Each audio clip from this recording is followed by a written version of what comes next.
computer.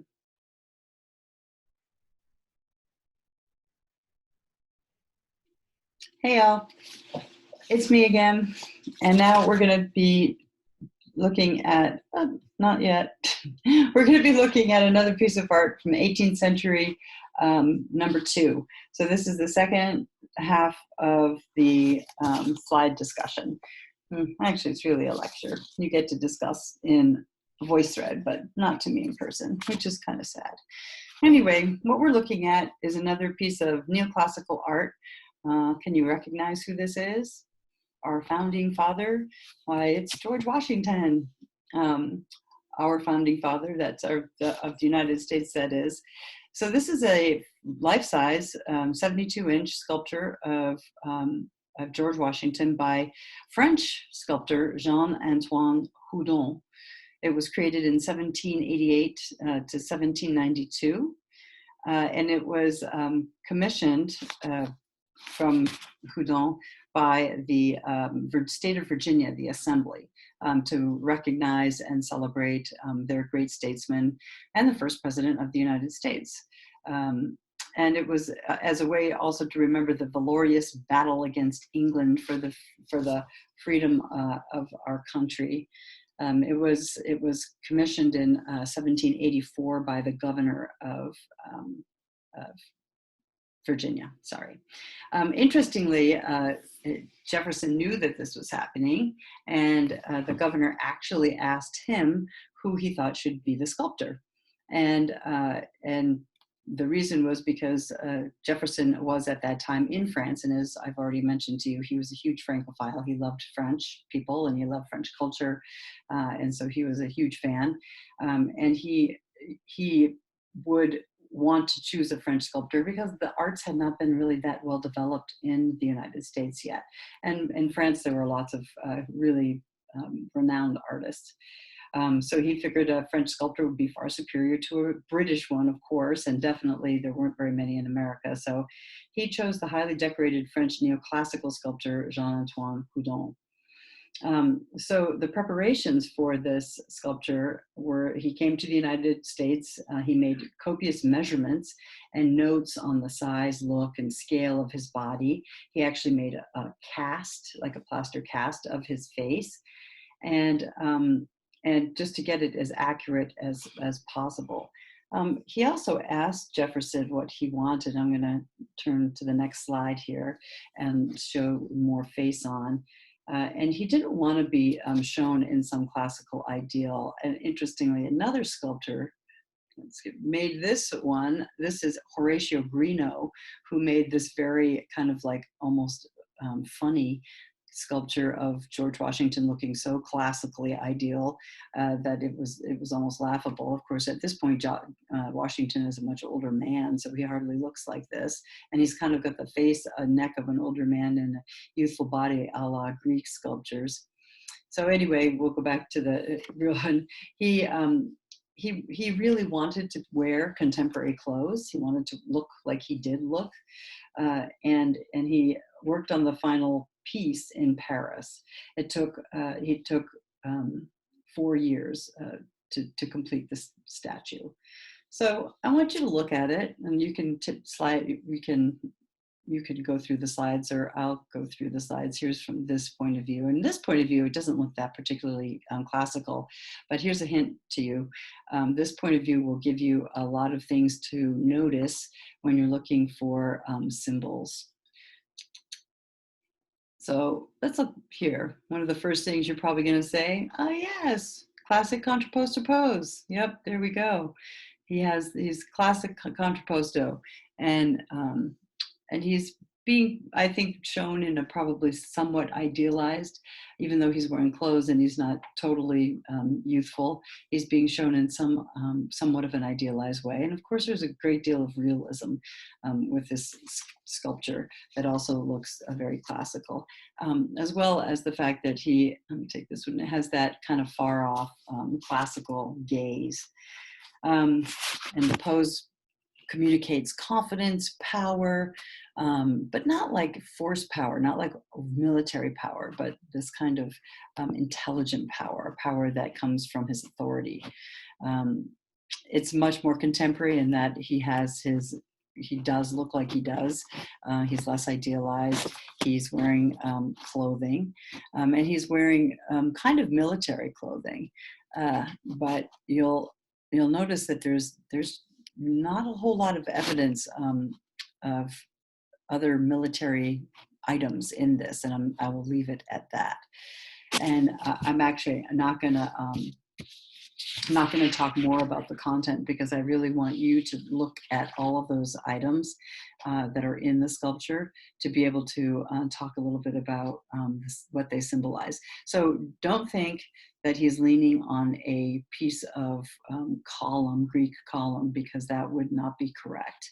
So like I said, every little thing has some meaning here.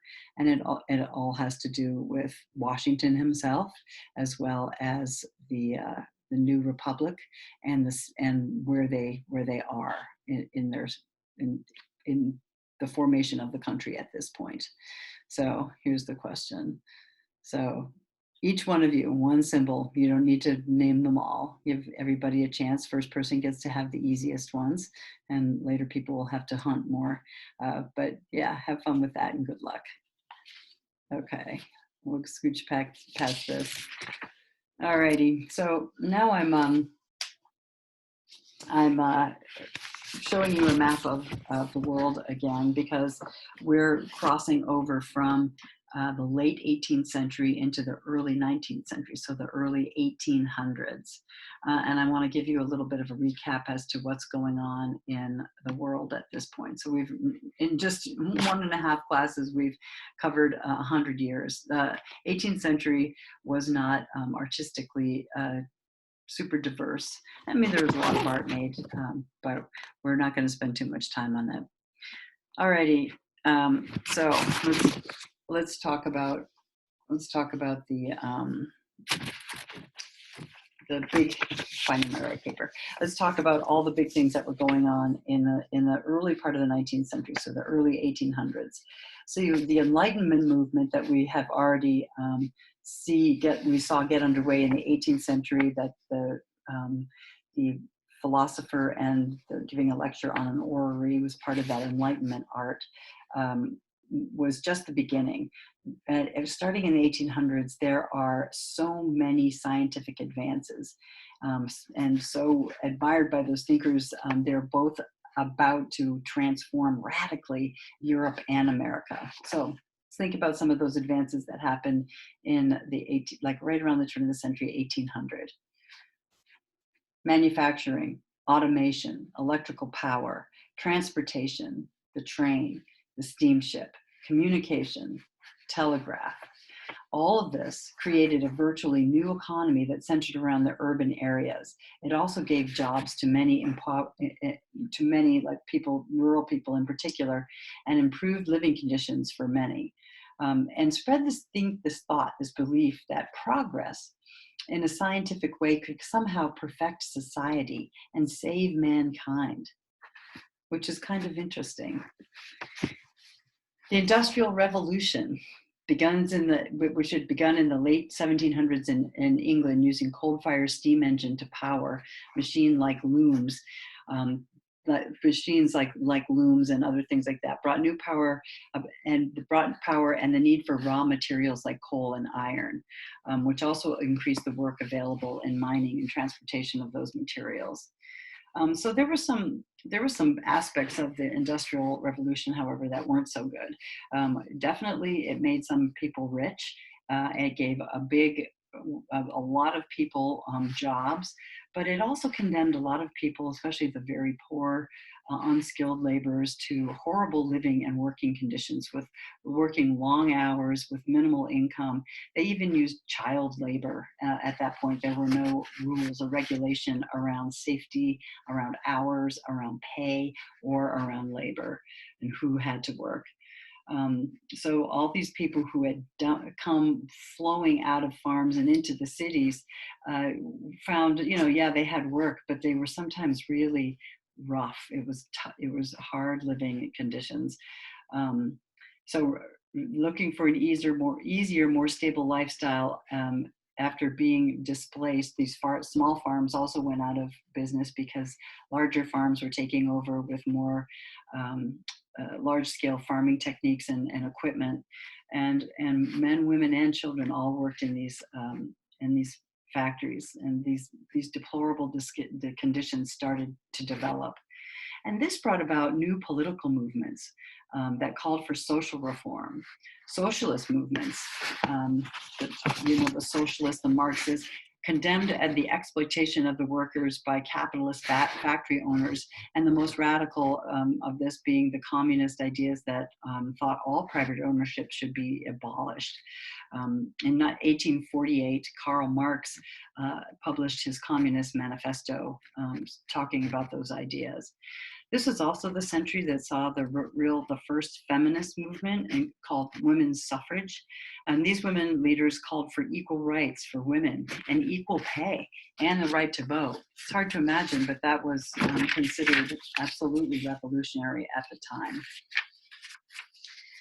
So along with new technology, new kinds of jobs, more abysmal conditions for the working class, we start seeing people, especially middle class and upper middle class people who are educated, trying to fight for the power of the people, trying to organize people, give people a little bit more say, and fight for safer, better conditions for other people. And later on in the century, we're definitely going to see art that speaks to some of that. So like I mentioned, we have the telegraph. Eventually, we also get the telephone, the radio, electric lights, motors, trams, railways. Eventually, we'll get moving vehicles.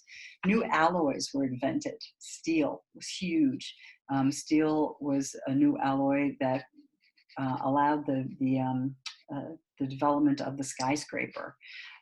Also at this time, aspirin, disinfectant, photographic chemicals, and explosives were manufactured. Science also brought into question some strongly held religious beliefs.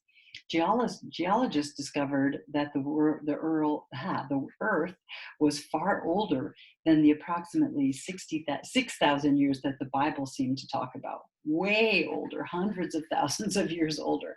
Charles Darwin put forth a new idea about how man came into being, which was his theory of evolution, that we actually weren't created from God creating Adam and then creating Eve, but that we evolved from the single cell amoeba to what we are now, claiming that it was the survival of the fittest. And so rather than being created, we evolved. Social Darwinism grew out of that, and of course, we saw a little bit of the social Darwinism in the last class around these portraits of people, that these racial identities that they thought had something to do with this survival of the fittest, and that interbreeding of races produced somehow particular characteristics and inferiorities. This was a time when slavery was going very strong. Unfortunately, they taking lands from. They were working in Africa and Australia and the Americas, and the church actually in this period starts to decline in power. And also the monarchies, although they have consolidated their hold on the countries that we have are the countries that we know now in Europe. The monarchs are definitely losing power. They become more figureheads than actual people who held great power. Okay, so as we head into the early part of the 19th century, so 1800s, we see the rise of Napoleon. After the French Revolution and the Jacobites fell, well, you know who took over? Napoleon. This is a portrait, a very romantic portrait of Napoleon by Jacques-Louis David, who did the Oath for Horatii. And David, kind of an interestingly opportunistic guy. Not only did he do the portrait of the Oath of the Horatii for the king, so that was his patron then, and then Amurath for the Jacobins, who was his client then. He now worked for Napoleon, so he was a fairly opportunistic guy, just trying to get commissions where he could. So he did several portraits of Napoleon, and he was an influential teacher. So David's style evolved a little bit over the course of the early part of that turn of the century, the 1800s. It became a little bit more dramatic, but he, like this one is definitely super dramatic. But he's hung on to that very clear, crisp neoclassical style. One of his great students was Jean-Auguste Dominique Ingres, Ingres, Ingres. And his great work, the work that we're studying for the AP, is this one called the Odalisque, the large Odalisque, or the Grand Odalisque. He was a student of David's. He was about 30 years younger than David. And as you can see, he totally and fully absorbed his teacher's clear, crisp painting style and his ability to render texture. Like, look at the feathers and look at those satins and the glossy fabrics, just amazing. His ability to render texture was astonishing. He was very fascinated with exotica. And I'll scroll past a few other paintings of Ingres so you can see that. But okay, go here. As you can see, whoop, wrong way. Oh my goodness, there we go. He was very. I think you could easily see how he was influenced by oh my gosh. Now I'm going to forget his name. Yeah, not Georgian, but Venetian painter. Oh my God, I'm totally blanking. Anyways, you can see the influence. Oh my gosh, I love being on tape and totally blanking. Yes, but different, right? Instead of we even have the curtain kind of at the same level. But no, we have the odalisques back to us. I'm going to show you some of the other harem paintings. Here's one. He was very interested in this whole exotic harem thing. And you guys know what a harem is, right? A person in a harem is one of the wives or the concubines of an exotic, usually Northern African king. And the harem would have been all his wives and all his concubines all living together. This was a painting that was a commission for Napoleon's sister, who was married to the king of Naples. And I want you to take a look at it and take a look and see if you can find all the elements that render it extremely exotic looking. And here we'll go to the question, because that has to do with that too. So the approach and the meaning is very different. And so I want you to think about the exoticism. Oh my gosh, it's Titian. I remembered. So what about it? What about this is all, what are these exotic pieces? Notice this. What's this? What's this? Even the cloth is exotic. The jewels and the headscarf, this jewelry, even her position, super exotic. But I have a question for you. Does she look like somebody who would be from a harem in Northern Africa? Kind of interesting, right? Not so much. What does she look like? Right? She looks super European. Total white lady right there, but all dressed up in this incredibly exotic costume. And you'll notice that he is making her a little bit more acceptable looking, because the way he's positioned her, we're focusing on her legs and her back and her arms, but not her genitals and her breasts the way that Titian did, which is kind of interesting. But it's also almost even more kind of like scintillating and alluring, right? Because she's letting you have a peek, but she's not like really showing you what she wants to show you. Notice how he has also elongated her back. he's actually exaggerated it so that it even looks more, there's more flesh for you to look at than there really would be in the real thing. And this young lady has such pure, soft feet, they look like they almost don't walk on anything. So this is definitely meant as a kind of exotic titillation, but for an absolutely European audience. And hopefully that helps you answer your question. Okay, so this long back, does it remind you of another style? Who else had the elongated figures? And if any of you are guessing, if any of you are guessing the Mannerists, you are totally right. And I don't know if any of this is all showing up on my screen. A bunch of stuff just popped up. And I also want you to think about the emotional content of this. You know, is this kind of hot and racy? Why not? What is it? I want all of you guys to talk a little bit about that in your answer on VoiceThread.